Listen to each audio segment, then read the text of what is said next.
दोस्तों, ये कहानी है एक साधु और एक कवारी लड़की की।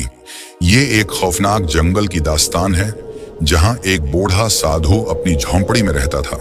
इस कहानी की असल शुरुआत तब हुई जब एक रात शदीद तूफानी बारिश हो रही थी। हर तरफ घुप अंधेरा छाया हुआ था, आसमान से बिजली जोर जोर से कड़क रही थी और जंगल में खौफनाक सन्नाटा था। साधु अपनी झोंपड़ी में बैठा था, दरवाजा मजबूती से बंद कर रखा था ताकि बारिश और तूफान की शिद्दत से बच सके। अचानक उसकी झोंपड़ी के दरवाजे पर दस्तक हुई। साधु हैरान हो गया कि इतनी रात को कौन आ सकता है इस जंगल में। उसने हिम्मत करके दरवाजा खोला तो देखा कि एक हसीन और नौजवान कवारी लड़की बाहर खड़ी है। उसके कपड़े बारिश में मुकम्मल भीग चुके थे और उसके जिस्म की हर तराश वाज़ेह हो रही थी। जवानी उरूज पर थी।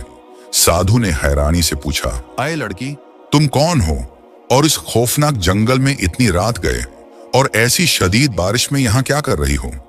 वो लड़की खौफजदा लहजे में बोली, बाबा जी, मैं इस जंगल के साथ वाले गांव में रहती हूँ। मैं बहुत डर चुकी हूँ। फिर वो कपकपाते लहजे में कहने लगी, मेरे पीछे कुछ लोग पड़े हैं, वो मुझे मारना चाहते हैं। बराहे करम मुझे बचा लीजिए। साधु ने लड़की को फौरन अंदर बैठाया और तसल्ली दी। फिर बूढ़े बाबा ने इस कुंवारी लड़की से इसकी पूरी कहानी पूछी। लड़की ने कांपते हुए जवाब दिया, मैं गांव के राजा की बेटी हूं। माँ बाप इस दुनिया से जा चुके हैं। जब से मेरे माँ बाप इस दुनिया से गए हैं तब से ये लोग मेरी खूबसूरती पर मरते हैं। ये लोग मुझे पकड़कर मेरी इज्जत लूटना चाहते हैं, मेरे जिस्म को नापाक करना चाहते हैं। मैं अपनी इज्जत बचाकर आपके पास भाग आई हूं। बूढ़ा साधु लड़की की बातें बड़े गौर से सुन रहा था। वो सोचने लगा, ये लड़की कोई और राज भी छुपा रही है। इसके आने के पीछे कोई और मकसद तो नहीं है। साधु और वो कवारी लड़की झोंपड़ी के अंदर बैठे थे। एक कोने में दिया जल रहा था जिसकी मध्यम सी रोशनी थी। बाहर तेज बारिश और तूफान था। हर तरफ अंधेरा ही अंधेरा था। बूढ़ा साधु सालों से तन्हा रह रहा था, मगर आज उसकी झोंपड़ी में इंतहा की हसीन और जमील लड़की मौजूद थी। वो साधु लड़की के भीगे हुए लिबास को देखता है और दिल ही दिल में खुश होने लगता है, मगर साथ ही खुद को रोकने की भी कोशिश कर रहा था कि कहीं किसी मुसीबत में न फंस जाए। ये सब ख्यालात उसके जहन में चल रहे थे कि अचानक वो कुंवारी लड़की बोली, ए बाबा, मैं बहुत खौफजदा हूं। क्या आज की रात आप मुझे अपनी झोंपड़ी में पनाह देंगे? बूढ़ा साधु, जो पहले ही यही चाहता था, फौरन खुश होकर कहता है, हाँ बिल्कुल, आज की रात तुम मेरी झोंपड़ी में ठहर सकती हो। रात बहुत अंधेरी थी। तूफानी बारिश रुकने का नाम नहीं ले रही थी। लड़की चटाई पर लेटकर सोने की कोशिश करने लगी, मगर साधु को नींद नहीं आ रही थी। इसका दिल बेचैन था। इसके अंदर अजीब सी हलचल मच रही थी। सालों से सवे हुए ख्यालात जाग उठे थे। प्यार की दुनिया नजर आ रही थी। जवानी जोश मार रही थी। वो दिल में सोच रहा था, ये रात कैसे गुजरेगी, मैं क्या करूंगा? साधु खुद को संभालने की कोशिश करता है, आंखें बंद करके सोने की कोशिश करता है, मगर उसे कहां नींद आनी थी। ये सब कुछ देखकर उसका दिल मजीद बेकरार हो गया। साधु का दिल जोर जोर से धड़कने लगा क्योंकि उसके जज्बात जाग चुके थे। अचानक किसी के रोने की आवाज आई। साधु चौंक गया और जल्दी से उस लड़की के पास गया। उसने देखा कि वो लड़की रो रही थी। साधु ने पूछा, ए लड़की, क्या हुआ? तुम क्यों रो रही हो? लड़की ने डरते हुए जवाब दिया, मेरे साथ कुछ ऐसा हुआ है जो मैं किसी को नहीं बता सकती। ये सुनकर साधु हैरान रह गया और बोला, ऐसी क्या बात है जो तुम मुझसे नहीं कह सकती? आखिर कौन सा राज छिपा रही हो तुम? वो लड़की कांपते हुए बोली, मैं कोई अच्छी लड़की नहीं हूं। मैं एक बुरी लड़की हूं। मैं अच्छे काम नहीं करती। मैं बहुत प्यासी हूं। फिर उसने एक ऐसी बात कही कि साधु का खून ही खुशक हो गया। वो साधु की तरफ देखकर बोली, मैं कोई आम लड़की नहीं हूं। मैं एक भटकी हुई आत्मा हूं। ये सुनते ही साधु के जिस्म में कपकपी तारी हो गई। उसके पैरों तले जमीन निकल गई। वो डर के मारे घबरा कर बोला, अगर तुम एक रूह हो तो मैं ये कैसे यकीन से मान लूं? इसका मतलब क्या है? लड़की ने आह भरी और अपनी कहानी सुनाने लगी। ये बहुत पहले की बात है। मैं एक रानी थी, मगर एक शख्स मुझसे शादी करना चाहता था जिसे मैं पसंद नहीं करती थी, लेकिन उसने मुझे हासिल करने के लिए काला जादू किया।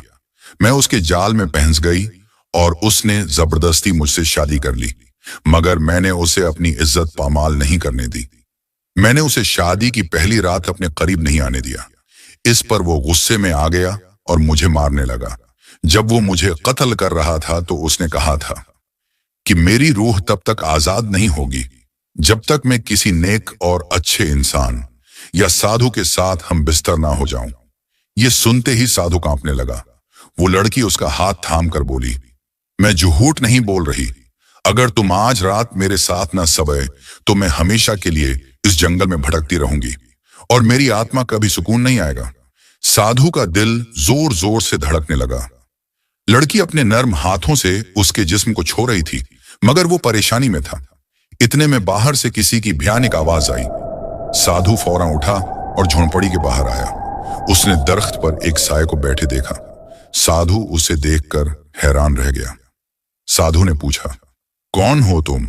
वो साया आहिस्ता आहिस्ता उसकी तरफ बढ़ने लगा। साधु ने पलटकर झोंपड़ी के अंदर देखा, मगर वो लड़की खामोशी से खड़ी थी। उसने कोई जवाब नहीं दिया। साया उसके करीब आया और गर्जदार आवाज में बोला, मैं वही हूं जिसने तुम्हारे पास इस लड़की को भेजा है। ये वही साया था जिसने काला जादू करके इस लड़की को कैद कर रखा था। वो साया जोर से हंसने लगा और बोला, साधु, तुम मेरे जाल में फंस चुके हो। अब तुम भटक चुके हो। साधु ने कहा, तुम्हारा काला जादू मुझ पर असर नहीं करेगा। तुमने क्या सोचा था कि मैं एक हसीन लड़की को देखकर भटक जाऊंगा? हरगिज नहीं। ये सुनते ही लड़की ने अपनी नजरें झुका लीं, जैसे कि वो भी शर्मिंदा हो रही हो। वो साया जोर से चीखा और बोला, तुम्हारे अंदर भी तो इंसानों वाले जज्बात होंगे। तुम मेरे जाल से बच नहीं सकते। साधु ने आंखें बंद की, अल्लाह का नाम लिया और फिर आंखें खोलकर बोला, ए शैतान, मैं तुम्हारे फरेब में कभी नहीं आ सकता। लड़की की आंखों में आंसू आ गए। वो भी सोचने लगी, मैं ये क्या कर रही थी? क्या साधु इस साये को शिकस्त दे पाएगा? क्या वो लड़की अपनी कैद से आजाद हो सकेगी, या फिर ये काला जादू सब पर भारी पड़ेगा? साधु ने अपनी आंखें बंद कर लें और सोचने लगा, आखिर में इस मुश्किल से कैसे बच सकता हूं? ऐसा क्या करूं? फिर साधु ने आंखें खोली और उस लड़की से कहा, तुम अपने अंदर झांको, गौर करो कि तुम क्या करने वाली थी। मैंने एक अरसे से किसी बुरे काम की तरफ नजर नहीं उठाई, फिर तुम क्यों मेरी मेहनत बर्बाद करना चाहती होती? अपने आप को संभालो और सोचो कि तुम क्या कर रही थी। ये सुनकर वो साया जोर से हंसा और बोला, ए साधु, अब बहुत देर हो चुकी है। लड़की ने साधु की तरफ देखा और आहिस्ता से कहा, मुझे कुछ नहीं मालूम कि सही क्या है और गलत क्या। मैं सिर्फ इतना जानती हूं कि मेरी रूह को सुकून मिलना चाहिए और आजाद हो सकूं किसी भी तरह। साधु ने नरमी से कहा, तुम्हें अपनी रूह के लिए नहीं बल्कि खुद के लिए जीना होगा। ये जंग तुम्हें खुद लड़नी होगी। साधु की बात सुनकर वो लड़की चौंक गई। उसने गहरी सांस ली और कहा, तुम बिल्कुल सही कह रहे हो। ये जंग सिर्फ मेरी है और मैं खुद लड़ूंगी। फिर उसने अपनी आंखें बंद कर ली और सुकून महसूस करने की कोशिश की।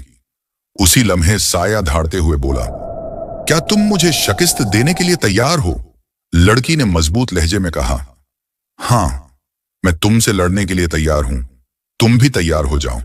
फिर उसने आहिस्ता आहिस्ता अपना हाथ उठाया और उस साये को पकड़ने की कोशिश की। जैसे ही उसने साये को छुआ, तेज हवा चलने लगी और साया हवा में उड़ने लगा। वो साया खुद को बचाने के लिए तड़पने लगा, मगर अब उसका बचना नामुमकिन था। लड़की ने हिम्मत से उस साये को नेस्तो नाबूद कर दिया। जब सब कुछ खत्म गया तो उसने आहिस्ता से अपनी आंखें खोली और अपने सामने साधु को पाया। उसकी आंखों में शर्मिंदगी थी और उसे एहसास हो गया था कि मैं अच्छा नहीं कर रही थी। वो साधु के कदमों में गिर पड़ी और बोली, मुझसे बहुत बड़ी गलती होने वाली थी, मगर आपने मुझे बचा लिया। मैं दिल से आपकी शुक्रगुजार हूं। साधु मुस्कुराया और बोला, कोई बात नहीं, अब तुम यहां से जा सकती हो। लड़की ने सिर झुकाया, आंखों में आंसू लिए और खामोशी से उस जंगल से निकल गई। हमेशा के लिए उसकी रूह आजाद हो गई थी।